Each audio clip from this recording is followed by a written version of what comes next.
So by far the most hyped spring game of the entire offseason was none other than Coach Prime in the Colorado Buffaloes spring game. It was so hyped, it was the only spring game covered on ESPN. And you know, with all eyes on Coach Prime, there was a lot of questions that were brought into this game. But the number one thing that we're all asking is, what did we learn from the Colorado Buffalo spring game? Let's get into it. So first and foremost, the number one question that everybody was coming into this game with was who was going to be the QB1? It was the question on everybody's mind, but we already all knew the answer. That was, of course, going to be Sheeur Sanders, who I'm just going to go ahead and say it. To me, he is a top 5 to top 3 quarterback in the Pac-12. Between Caleb Williams, Bo Nix, and Sheeur Sanders. Sheeur Sanders went out there and threw the ball with velocity, anticipation, and he was just putting the ball perfectly on his receivers' numbers. I think that people are not giving him the credit that he deserves because, you know, he does get a lot of flack for, you know, his dad being Dion. There's always going to be that question of, oh, was he only starting because, you know, his dad's the coach? There's going to be a lot of stuff, you know, like, oh, he was only able to do that at the FCS level. I genuinely believe, I don't have him if there's like a Heisman candidate as some people do.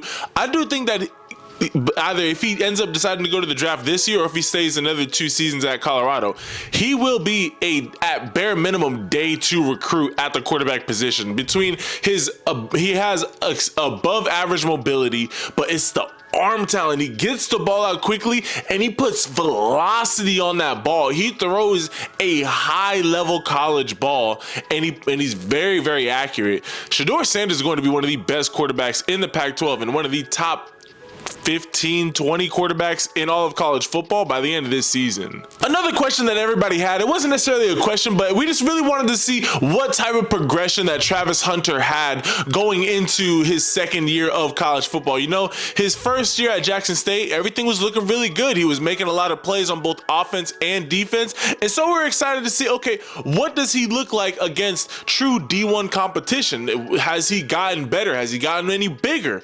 I think that Travis Hunter is on a very, very good path progression-wise. At this point in his college football career, I do see him projecting to be a wide receiver at the next level.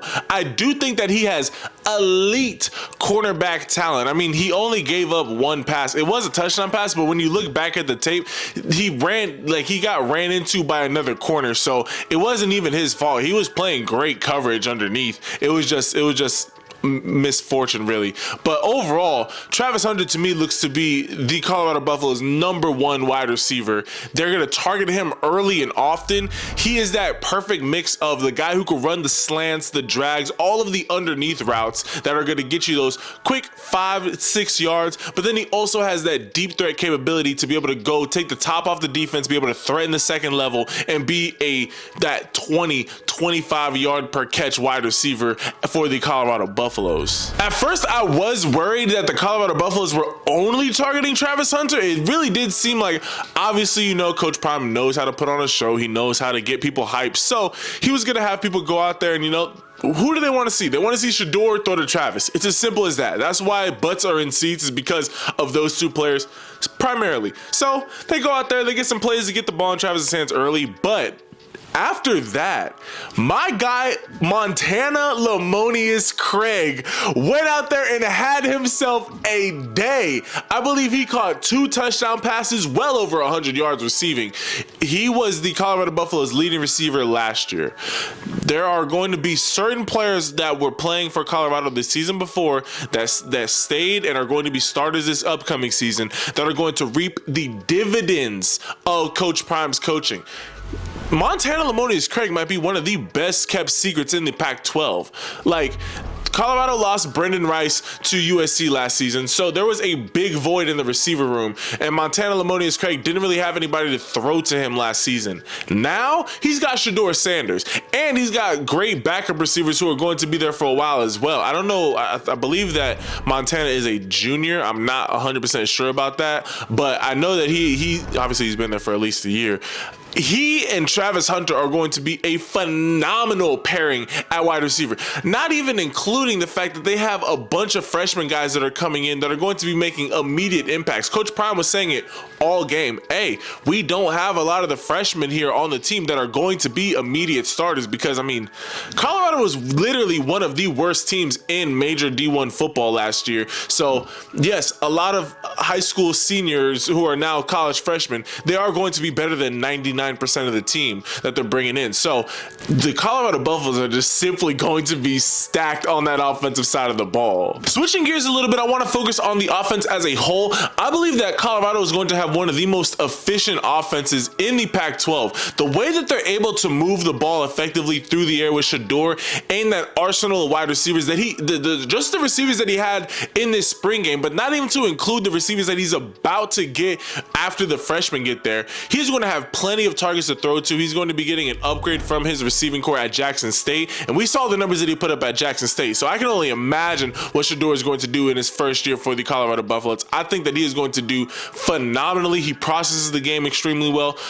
Most of the kids that come from NFL players, they know more about the mental side of the game. They know how to handle pressure. They know how to understand defenses. I mean, his dad is literally the greatest corner of all time. So he knows, hey, I know what corners are trying to do with my receivers. I know what secondary coverage is supposed to look like. He's been taught defensive coverages since he's been a kid. So he knows how to process and break all of these things down. I think the number one thing is going to be how effectively are they able to run the ball consistently? I believe that Dylan Edwards is a phenomenal running back. He is a great burster. You saw it. He's a great explosive option out of that backfield. And I do believe he's going to be a great addition to that Colorado Buffaloes running game. I think he's going to be their RB1, and I think he's going to put up solid numbers. But he doesn't have that frame to be that 3-down back, and it doesn't look like they have that big body running back. They have another guy there, number 22, who is solid, but he doesn't have that same explosiveness that Dylan Edwards does. So are they going to be able to effectively run the ball up the middle? If the passing game is not there, are they going to be able to lean on their running game to help dig them out of a hole before the passing game can catch up? These are some questions that I have for the Colorado Buffaloes, and especially Colorado's offensive line. They got bodies there. I mean, they picked up Isaiah Jota, one of the top offensive tackles in JUCO. They brought over another guy in the transfer portal. They have some guys there they have a solidly built offensive line, but they're playing a much tougher schedule this season. Are they going to be able to handle the pressures of these bigger programs' defensive linemen?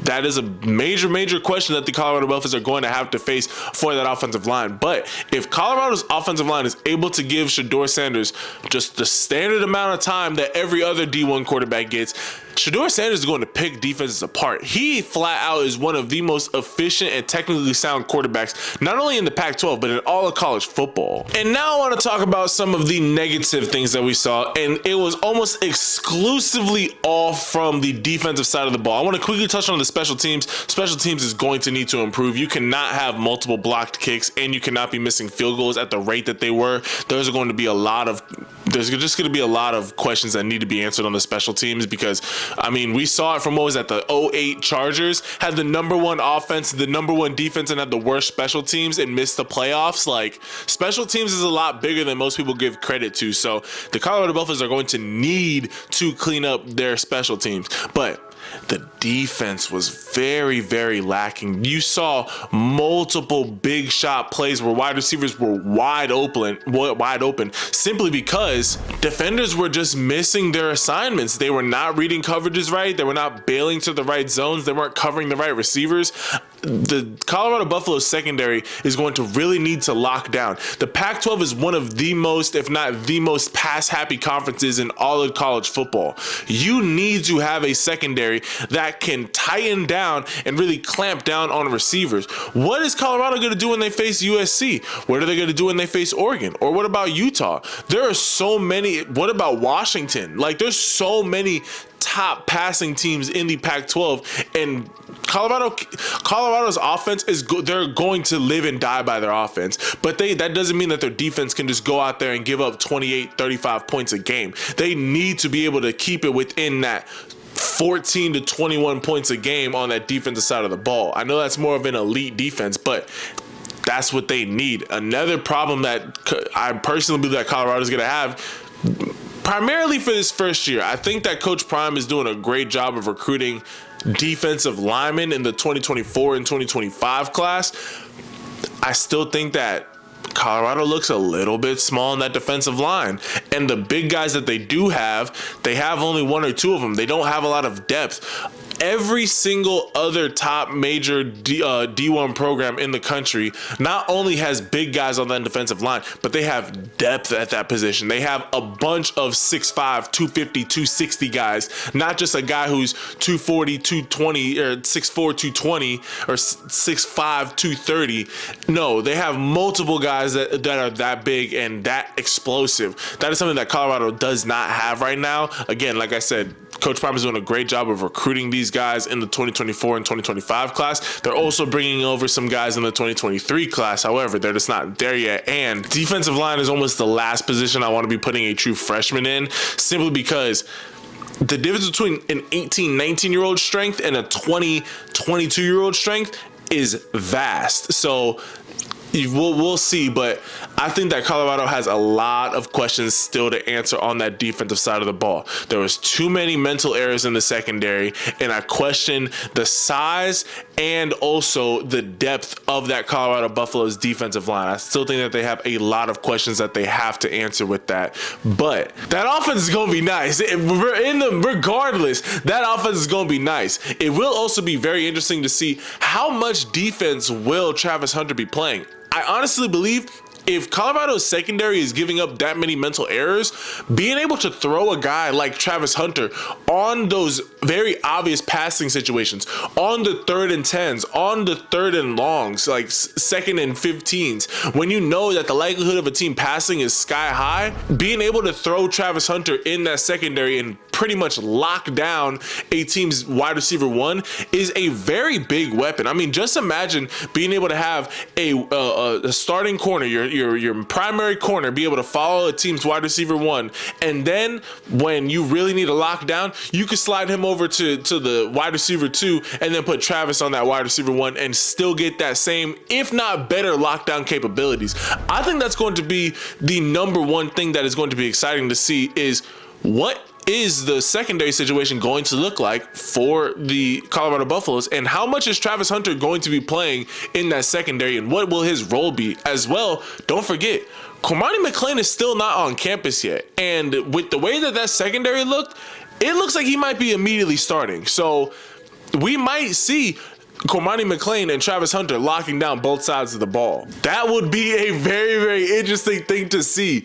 I'm excited to see overall what Coach Prime is doing. I thought that he brought a great intensity. I mean, they packed out the Colorado Buffalo Stadium. I think that they said there was over 45,000 people there for the formerly 1-10 Colorado Buffaloes spring game. That should let you know the effect that Coach Prime has in Boulder, Colorado. He has brought an excitement, he has brought an energy, and he has brought a standard of excellence to the Colorado Buffaloes. And I'm excited to see what Colorado is able to do this upcoming season. Again, I believe that they're going to live and die through that offense. Shedeur looked great. Ryan Staub, their freshman quarterback that they brought in early, he looked very good as well. I'm not even going to say it, but if Ryan Staub needed to step in, I think that Colorado would regress a little bit. Don't get me wrong, he's not as good as Shedeur, but he was throwing the ball effectively. He wasn't putting the ball into harm's way. He was making the throws that he needed to make. And again, they don't have all of their offensive weapons. I think that Ryan Staub is a phenomenal backup quarterback. And if Shedeur does decide to go pro, they would be just fine with letting Ryan Staub play it for a year. So I'm excited to see how Colorado's offense stacks up against other Pac-12 teams. TCU week 1 is going to be a big test. I mean, TCU is just in the college football playoffs. Obviously, they're losing their top quarterback and top offensive talent in Quentin Johnston and Max Duggan to the NFL draft. So the TCU has some rebuilding to do as well. They also highly overachieved this past season, so there's that. But I am excited to see how Colorado shows up week 1 versus TCU. I'm excited to see how they go into this upcoming season. Comment down below, how many wins do you think that Colorado gets this year? I think that they're a 5-win to 6-win team this season. I think in all reality, with the schedule that they have a very, very tough schedule. If Colorado wins over 5 games, I think that that's a success. To go from 1-10 to 5-6, 5-7, and then win a bowl game on the back end, I think that that would be a great showing for Coach Prime. I think for your first year, you're still developing that culture. You still haven't gotten your full influx of talent there yet. Give it 2 or 3 recruiting classes of the Coach Prime effect. Let that that Coach Prime feeling continue to marinate in the building. I would not be surprised here if in the next 2 to 5 seasons, Colorado wins the Pac-12. I'm just gonna call it now, especially with USC and UCLA leaving. Oregon and Utah are going to be the top teams to beat, and then Washington might come out of nowhere and be a talent as well. But Colorado has a very clear chance of being able to win the Pac-12 with the setup that they have right now. I think that Coach Prime is doing a phenomenal job. If anybody thinks that Colorado's going to be vying for a Pac-12 title off the rip, or if they're not a 7, 8, 9-win team in their first season, I think you're misunderstanding what the purpose of Dion being at Colorado is. He is there to help establish a system and to play the long game with the Colorado Buffaloes. I personally believe that this whole Coach Prime saga thing ends with him being Florida State's head coach. That's just my personal opinion. But until then, he is going to put his heart and soul into the Colorado Buffaloes and build them up to a real winning program. I genuinely believe that he will turn them into a 10+ win, perennial playing for Pac-12 champions team within the next 5 seasons. I'm calling that right now.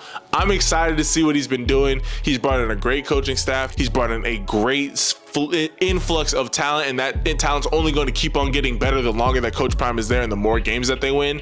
Their defense needs to improve. They need to get bigger on both offensive and defensive line, but the offensive line is okay for right now, but they definitely need to get bigger on the defensive line, and then they need to heavily clean up that secondary. But other than that, I really liked what I saw, and that is what we learned from the Colorado Buffalo spring game. But I want to hear from y'all. Comment down below, what were your guys' thoughts, and what did you guys see during the Colorado Buffalo spring game? I know it was a little bit different. It was very much different than the rest of the spring games that we've seen. Most of the spring games have followed the traditional scrimmage type, where it's just offense, defense, a bunch of series.